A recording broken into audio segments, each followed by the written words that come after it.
هەر لە پێشنیوەڕۆی ئەمڕۆ لە شاری سلێمانی بەڕێوەبەرایەتی ڕۆشنبیری و هونەری سلێمانی کۆنگرەیەکی ڕۆژنامەوەیانیان ئەنجامدا بە ئامادەبوونی سەرجەم دەستگاکانی ڕاگەیاندن و لە نێو کۆنگرەکەدا ئەوەیان ڕاگەیان کە فستیڤاڵی کورتەفیلمی کوردی بەڕێوەچێت. بانیتان باش بەخێرات نییە مولایەکەکەم خۆشحاڵم جارێکی تر لە بەڕێوەبەرایەتی گشتی ڕۆشنبیری و هونەری سلەیمانی بۆ ڕاگەیاندنی پرۆژەیەکی گەورە مژدەیەکی خۆش لەگەڵیەوە کۆبووینەتەوە. هەر لەم ڕوانگەیەوە حەزەکەم ئەو مژدەیە بە ئەم مژدەی ئەم جارەمان شمولی سینەماکار و هونەرمەندەکانەکات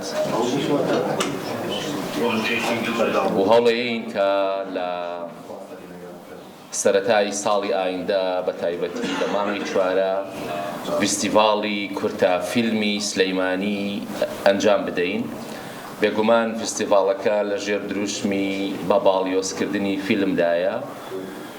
حەزەکەم تۆزێک ئەوە ڕوونکەمەوە کە مەبەستمان چییە لە بەباڵیۆزکردنی فیلم. ئێوە هەمووتان ئەزانن کە فیلم و کولتور بە شێوەیەکی گشتی ئەڕۆنە چوارچێوەی نەرمەهێزەوە، هێزی نەرمەوە. هێزی نەرم کولتور سینەما زۆر سانە توانای بڕینی سنوورەکانی هەیە. بۆیە ئێمە لە ڕێگای کولتورەوە لە ڕێگای فیلمەوە لە ڕاستیە ئەتوانین حوزورمان لە دنیاە هەبێ. یەکێک لە کێشەکانی کوردەوەیە کە حوزوری لە دنیاە نییە. ئێمە وەکو پێویست لە دنیاە نەناسراوین. ئەگەر ناسراش بین لە ڕاستیە بەداخەوە یان وەکو قوربانی ناسراوین یان وەکو جەنگاوەر و شەڕکەر ناسراوین. کاتی ئەوەیە ئێمە ئیش لەسەر ئەوە بکەین کە ئەبێت جددیتر ئیش لەسەرەوە بکەین کە ئێمە وەکو سینەماکار، وەکو هونەرمەند، وەکو ژیاندۆست، وەکو مۆسیقار، وەکو شاعیر و ئەدیب و ڕۆمانووس خۆمان بناسێنین. بۆیە ئەم فستیڤاڵە لە ڕاستیات ئەڕاتە ئەو چوارچێوەیەوە بە تایبەتی کە ئێوازان بەداخەوە ئێمە وەکو کورد دەوڵەتمان نییە کە دەوڵەت نەبوو یەکەیەکی دان پیاندراوی نێودەوڵەتیت نەبوو، یعنی لە نەتەوە یەکگرتووەکان حوزورت نییە، یعنی وەزارەتی دەرەوەت نییە، یعنی باڵیۆز و قۆنسڵت نییە.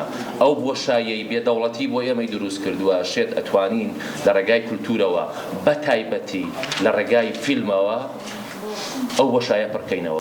چونکە ئەم فستیڤاڵە بۆ هەموو کورتەفیلمێکە، کورتەفیلمێکی کوردی بەشی هونەری سینەما بەڕێوەبەرایەتی گشتی ڕۆشنبیری و هونەری سلێمانی وەزارەتی ڕۆشنبیری و لاوان بە ئەزموونی ساڵانی ڕابردوومان لە بەڕێوەبردننی چەندین فستیڤاڵ و دیدار لەو باوەڕەدان سینەما تەنها هونەرێک نییە بۆ بینی، بەڵکو زمانێکی جیهانیە بۆ گەیاندنی بیر و ناسنامەی نەتەوەیی.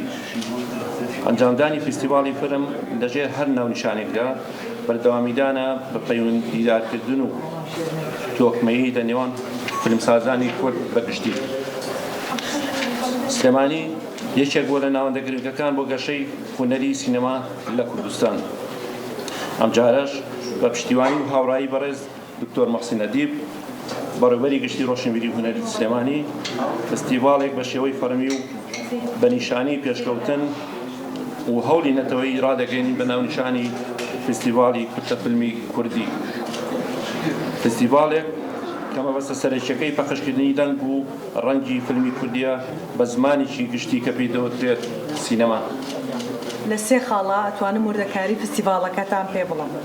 یەکەم، ئەمڕۆ کاتژمێرد و لینکی مەرج و ڕێنمایەکانی فستیڤاڵ بڵاوەکەینەوە لە سۆشیال میدیاکانمانە، کەواتە هەر کەسێک فیلمی هەیە ئەمڕۆ ئەتوانێت لەمڕۆ ئەتوانێت فیلمەکەیان بۆ بنێرێ. دووەم، فیلمسازان لە هەر شوێنێکی دنیا و فیلمیان هەیە لە جۆری درامی یاخود بەڵگەنامەیی ئەتوانن فیلمەکانیان بنێرن.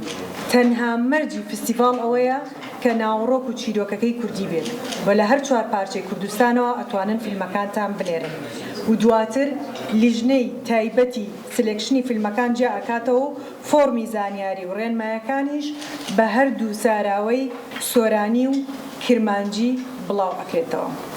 سێم، وادەی کۆتا ڕۆژ بۆ فیلمناردن 1/3/2026 لەو بەروارە بەدواوە ناتوانین فیلم وەربگرین. بۆیە داواکارم لە هەر دەرهێنەرێک فیلمی هەیە تا ئەو ڕێکەوتە بەدەستمان بگەێنێت.